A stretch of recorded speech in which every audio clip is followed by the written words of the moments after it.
Meus irmãos, a graça e a paz, que o favor de Deus alcance você de uma maneira poderosa. Bem-vindo ao programa Novo Alvorecer mais uma vez, um tempo de aprendizado da Palavra de Deus e com certeza vai servir aí para o seu crescimento espiritual. Não saia daí, porque daqui a pouquinho, já que está em nossos estúdios o pastor Adriano Valadares, vai nos ajudar aí nesse comentário especial da lição de Escola Bíblica Dominical, nesse trimestre, falando aí sobre o caráter do cristão, tendo como base alguns personagens da Palavra de Deus. E hoje nós estaremos estudando a lição de número 3. Nós vamos aí uma vinhetinha rapidinho e nós voltamos já já com você.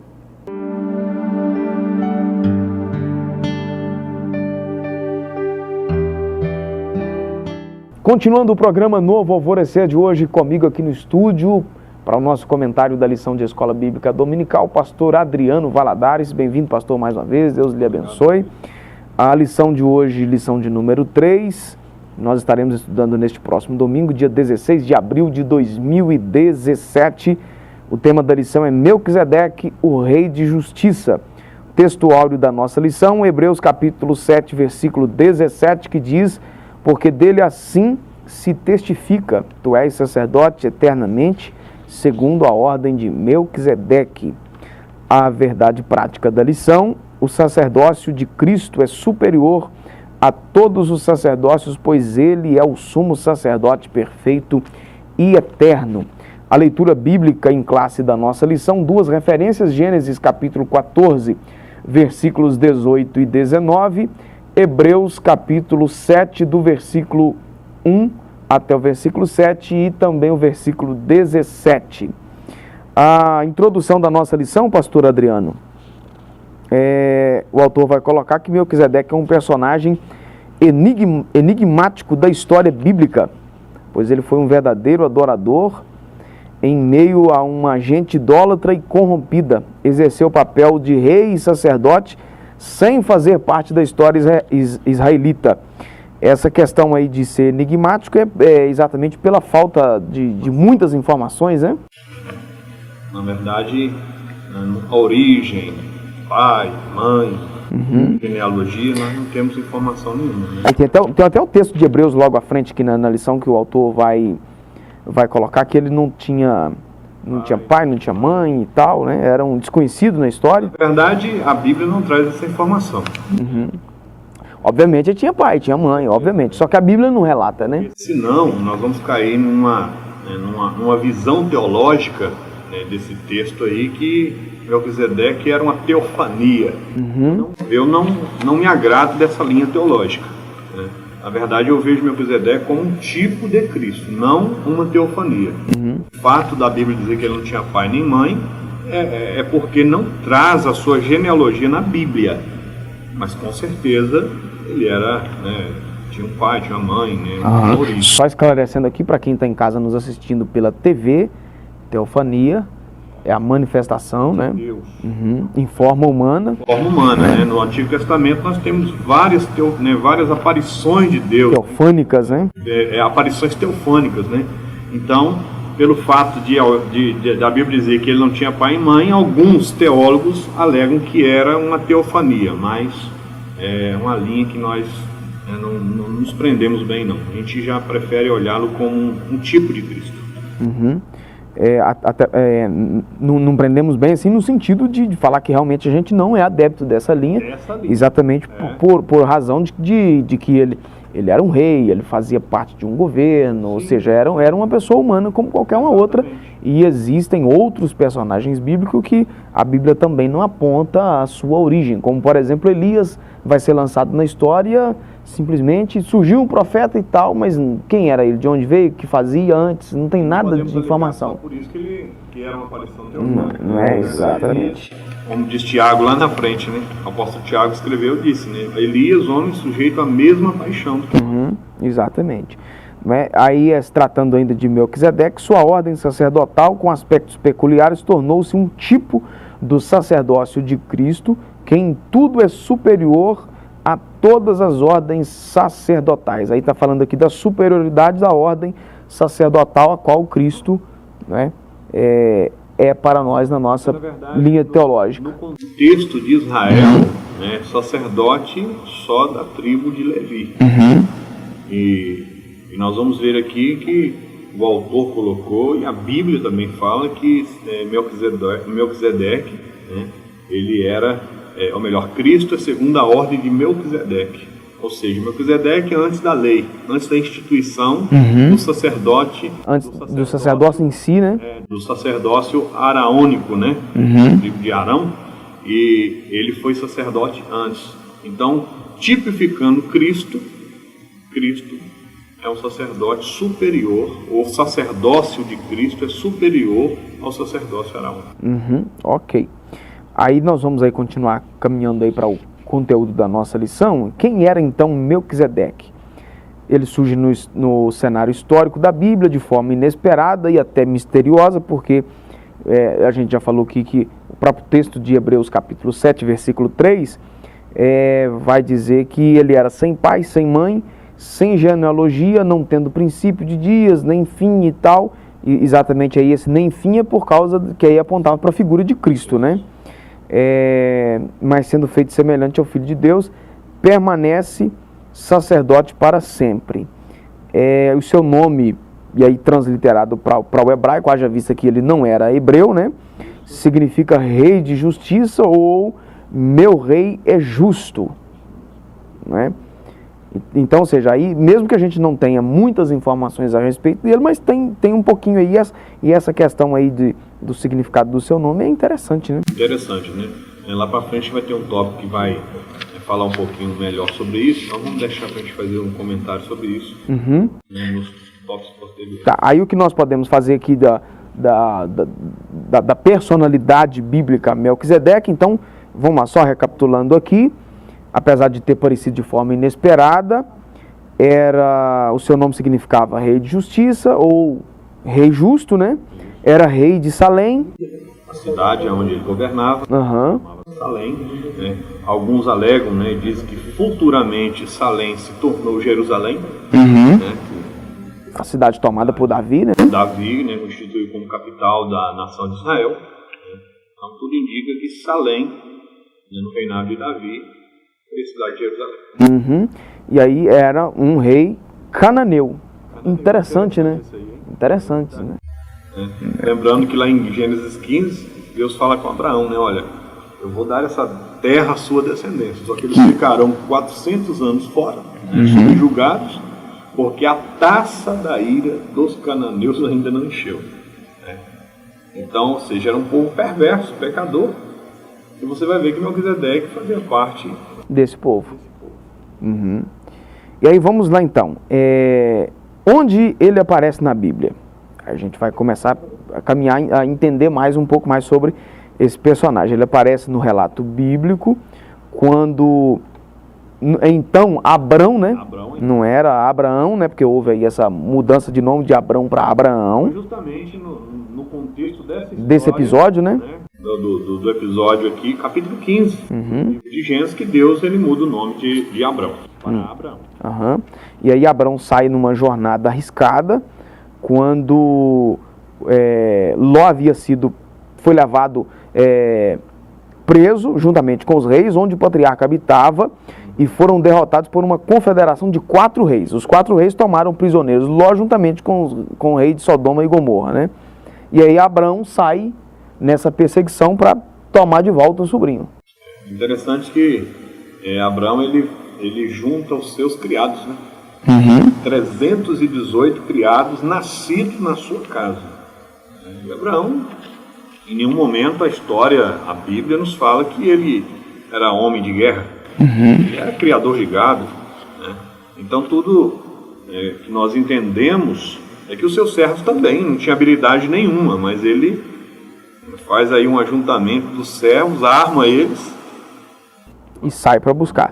E aí nessa peleja que encontraram com Melquisedeque. Surge a figura. Depois da vitória de Abraão, vai derrota a coalizão dos 4 reis, que era na verdade liderada pelo rei do Elão, né? O nome do camarada aqui, tá aqui, Quedorlaomer. Então esse rei liderava esta coalizão, esta aliança. Abraão, com 318 servos, armou uma estratégia, Deus deu a ele vitória, e no retorno surge a figura de Melquisedeque. Ele se depara com Melquisedeque. O último subtópico aí, características de Melquisedeque. Aí o autor vai colocar aqui algumas características, né? Mostrando pra gente aí a generosidade dele, né? Que era uma dessas características e tal. A gente vai ver ainda outras características, como no caso a gente já falou que ele era rei de Salém, que era sacerdote do Deus Altíssimo, era um homem abençoador quando ele abençoou Abraão, né? E era um homem que conhecia também os princípios de Deus, porque ele vai receber o dízimo de Abraão quando Abraão deposita aos pés dele aqui nós temos a sua oferta. Esse texto aqui, ele é aquele texto, né? O texto que desbanca aquelas pessoas que dizem que o dízimo é só para o tempo da lei. Você está aqui há centenas de anos antes da instituição da lei mosaica, e você vai ver Abraão dizimando, né, quando ele passou em Salém, né, para Melquisedeque, que era rei e sacerdote. E ele vai fazer isso depois que ele reconhece que Melquisedeque era sacerdote de Deus. Exatamente. Não é? Ele não saiu entregando dízimo de qualquer maneira, em qualquer lugar, né? Ele só vai tomar essa atitude depois desse reconhecimento. Duas situações interessantes e legal aqui, né, se eu posso usar essa expressão, né? Foi Abraão, em meio a um contexto de idolatria, encontrar Melquisedeque, sacerdote do Deus Altíssimo, e também Melquisedeque, sacerdote do Deus Altíssimo, receber Abraão, que era adorador do Deus Altíssimo, né? As duas figuras, eles viviam ou conviviam no meio de idolatria. Então não era muito comum esse encontro, né, de pessoas que adoravam, principalmente no meio da terra dos cananeus. Era raro.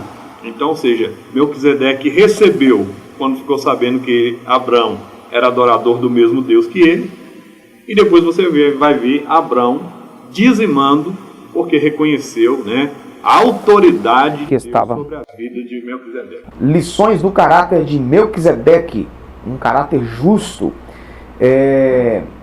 Aí é o próprio significado do nome dele, né? Rei de Justiça. É a tradução primeira do seu nome. Foi aqui que nós falamos que ia aprofundar melhor sobre o significado do seu nome. Que aí ele se destacou por ser um homem justo e praticante da justiça. Suas atitudes decorriam de seu caráter ilibado e santo. Daí surge então a grandeza moral e espiritual do seu nome. Aí tem um texto de novo aí de Hebreus capítulo 7. Considerai, pois, quão grande era este, no caso aí, o Melquisedeque, a quem até o patriarca Abraão deu dízimos dos seus despojos. Então, na Bíblia nós encontramos muito nessa questão do nome da pessoa ter um significado da sua natureza, né? Como, por exemplo, a questão do próprio Abrão.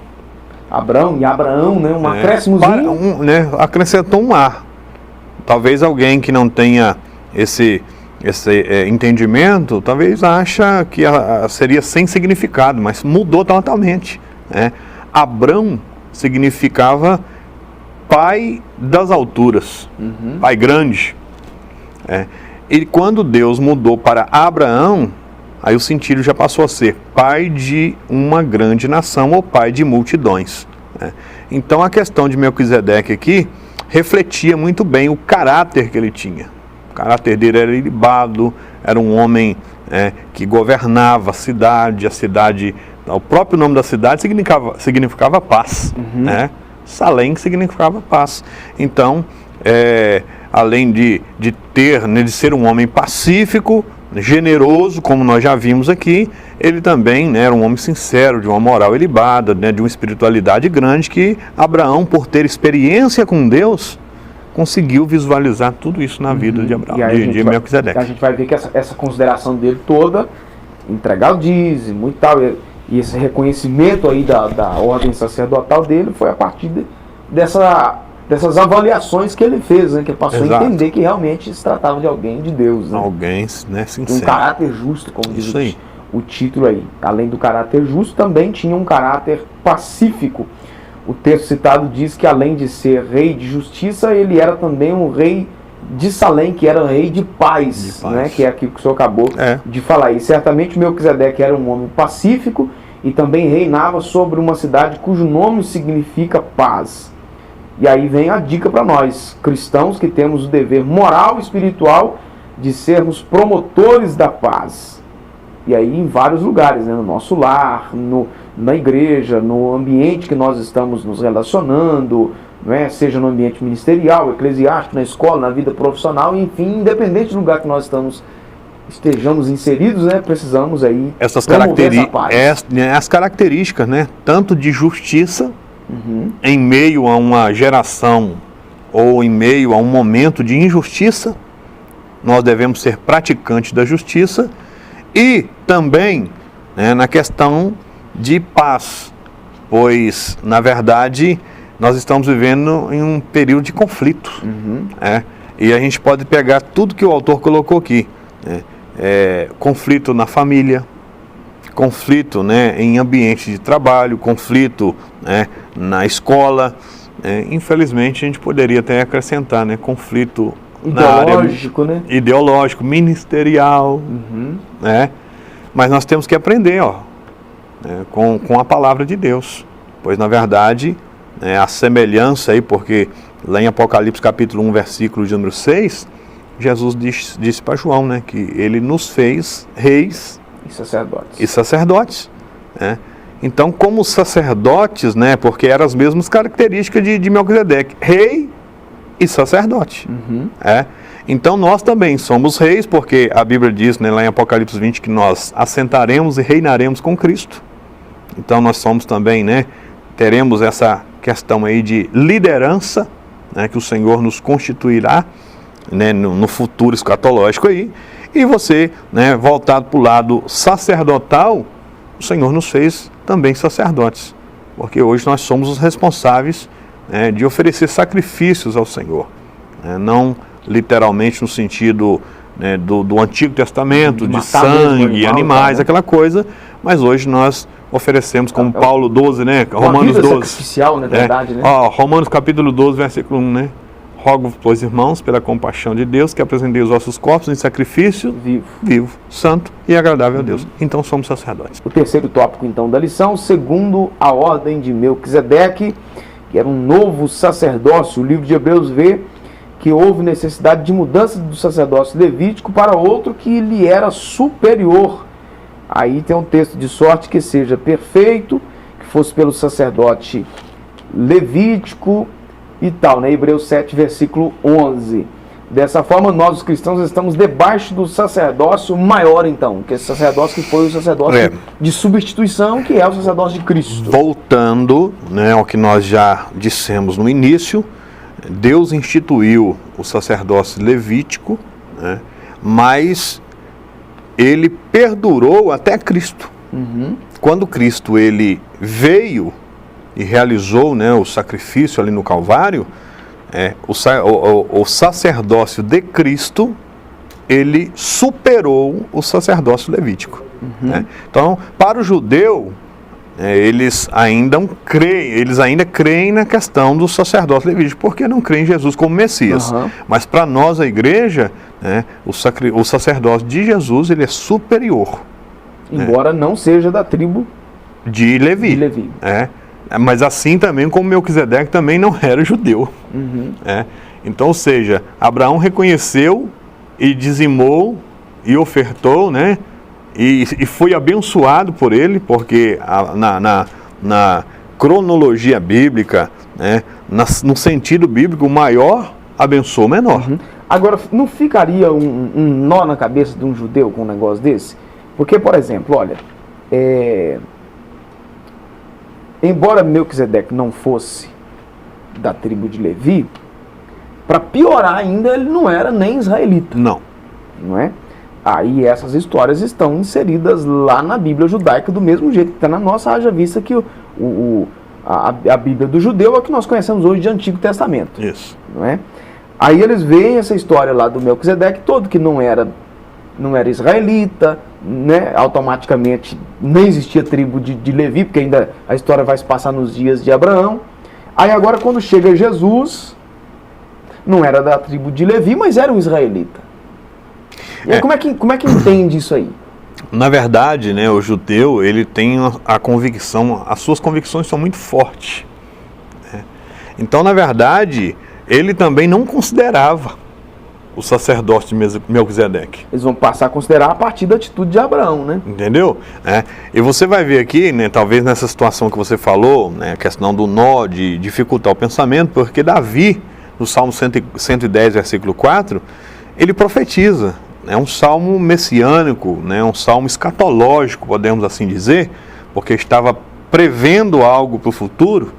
Né, porque diferente que muitas pessoas acham, né, que escatologia é só o Apocalipse e algumas coisas sobre Daniel ali, não. Escatologia é uma profecia que ainda não foi realizada, né? Não foi, né, ainda cumprida. Então, por exemplo, quando Davi ele profetizou no Salmo 110 aqui, isso é uma profecia escatológica. Que vai se cumprir na figura de Jesus. Exatamente. Hoje, ela não é mais escatológica, mas quando foi escrita, sim.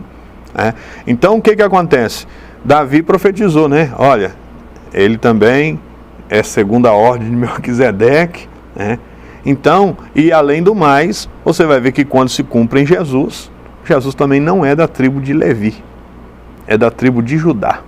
Né?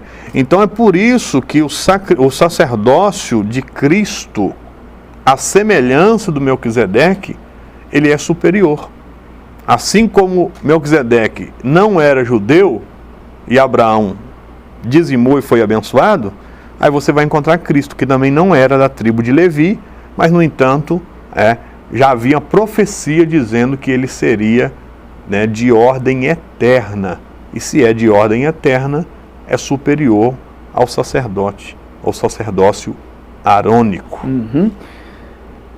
Jesus Cristo é o sacerdócio perfeito, porque embora a gente veja aí que essas características de Melquisedeque e tudo mais, mas obviamente a gente já falou aqui no programa pelo menos mais de 3 vezes que o sacerdócio de Jesus era superior ao de Melquisedeque. E aí nós chegamos à conclusão então que, apesar de toda essa justiça, apesar de toda essa paz que fazemos referência a Melquisedeque, obviamente ele tinha os seus defeitos e as suas faltas, diferente de Jesus. Com certeza. Né? Aí tem esse salmo aí do Salmo 110, versículo de número 4, que é exatamente essa palavra que o senhor acabou de falar, isso que Davi estava dizendo, né, que jurou o Senhor que não te arrependerá, que tu és o sacerdote eterno segundo a ordem de Melquisedeque. Né? Outro sacerdote que seria levantado é o Senhor Jesus, de quem foi dito então nesse salmo que nós acabamos de citar a referência aí, 110 verso 4. Era uma mensagem profética e messiânica que apontava para Jesus através de Davi. Agora lê a sequência aí, que fica mais para a gente entender o que foi dito há pouco aqui. Vai. Essa ordem de Melquisedeque não era reconhecida pelos judeus, que só aceitavam e reconheciam a ordem de Arão ou levítica. Acabou. Aí, só que aí quando vem Davi falando um negócio desse aqui, bota uma interrogação na cabeça da turma, então. Exatamente, né? Mas na verdade eles em si não aceitavam o sacerdócio de Levi, como também não aceitam o sacerdócio de Cristo. E aí você vai ver o porquê disso aí. Primeiro, Cristo não é da tribo de Levi. Segundo, eles não aceitam ele também como Messias, que Jesus se tornou um sumo sacerdote por excelência aí, né, em cumprimento a várias outras profecias, não só essa de Davi, mas Jesus se tornou porque ele foi o enviado de Deus, quando ele salvou e redimiu a humanidade do seu pecado, coisa que também os judeus não acreditam. Então, na verdade, nós temos essa visão. O judeu até hoje, ele leva em consideração essa questão aí do sacerdócio de Arão, ou seja, da tribo de Levi. E está no aguardo do Messias até hoje, como vai continuar por um período de tempo, né, que faz parte da linha do tempo escatológico. É isso aí. Né? A expressão segundo a ordem de Melquisedeque é tipológica, né, por isso que nós estamos fazendo aí essa alusão aí. Jesus não pertencia à tribo de Levi, por isso não seria consagrado a sacerdote de acordo com a lei. Não havia possibilidade. Ele pertencia à tribo de Judá. Isso. E ainda mais o propósito dele de maneira nenhuma era esse, né? Jesus é superior a Levi, a Arão, a Abraão e a todos os descendentes levitas. Isso mesmo. E então o tópico aqui ele conseguiu fechar bem a ideia na questão da superioridade do ministério de Jesus, né, e do sacerdócio de Jesus. Então, independente da tribo, né, de Levi, né, que ele seja um levita, ou que ele fosse da linhagem de Arão, porque existe, né, uma diferença, existia vários clãs dentro de uma tribo. Dentro de uma própria tribo. E a questão do sumo sacerdote era da linhagem de Arão, né? E os demais das tribos de Levi faziam parte do sacerdócio, tudinho. O sumo sacerdote era aquele que supervisionava, né? Era o responsável, era aquele que pelo menos uma vez por ano entrava no Santo dos Santos para fazer expiação, aquela coisa toda. Eles eram da ordem de Arão, né? Arão, óbvio, da tribo de Levi. Mas havia outros clãs que faziam parte também, que todos eram sacerdotes, né? Mas unicamente da linhagem de Arão, que exercia, né, poderia exercer essa questão do sumo sacerdote. Então, ou seja, Jesus é superior à tribo de Levi, né, ao clã de Arão, que foi escolhido para ser, né, o sumo sacerdote, né, e ele é maior do que Melquisedeque também, né? Ou seja, Melquisedeque tipifica Cristo. Mas numa linguagem assim, né, já que nós entendemos que Melquisedeque era um homem, ele tipificava Cristo. Era só uma figura. Né? Então, na concretização, Cristo também era até maior do que Melquisedeque. E aí uma coisa que o judeu fica perturbado de ouvir é que Jesus também é maior do que o próprio Abraão. O próprio Abraão. Aí traz a confusão maior. É verdade. Né? Mas nós entendemos isso, né? Que Jesus, ele é o Filho de Deus. João, ele registrou isso. É o verbo encarnado de Deus, né? No princípio era o verbo era Deus, o verbo estava com Deus, e ele, né, se encarnou para o propósito poder de morrer. Né? Isso aí. Tá certo. Você de casa aí, creia que Jesus é grande o suficiente, maior do que todas as coisas, maior do que até o pecado, né, que o homem pratica. A Bíblia diz que Jesus morreu para nos salvar, para nos perdoar do pecado, o sangue de Jesus para nos purificar de toda a imundícia, de todo o pecado. Deus é poderoso, infinitamente grande, capaz de salvar quem quer que seja. Ele, Jesus, é o sacerdote maior, aquele que não mediu esforços para sacrificar-se por nós. Tá certo, pastor Adriano? Deus Obrigado abençoe. mais uma vez, que Deus abençoe. Amém. O Senhor poderosamente. E aí, nossa aula de domingo fica... Nosso abraço aos nossos telespectadores. De vez em quando nós encontramos com alguém pelas ruas, né? Elogia o programa, o quadro, né, da Escola Bíblica Dominical, e continue orando por nós. Deus abençoe a todos. Tá certo. Obrigado. Deus abençoe o senhor. Amém. A você de casa, nossa gratidão. E só um último lembrete aqui, rapidinho, que nós esperamos você em nossa igreja, na Rua Princesa Isabel, 52, no centro de Caratinga, Templo Central da Assembleia de Deus. Esperamos por você e também a sua família. Fique na graça e na paz e até o nosso próximo encontro.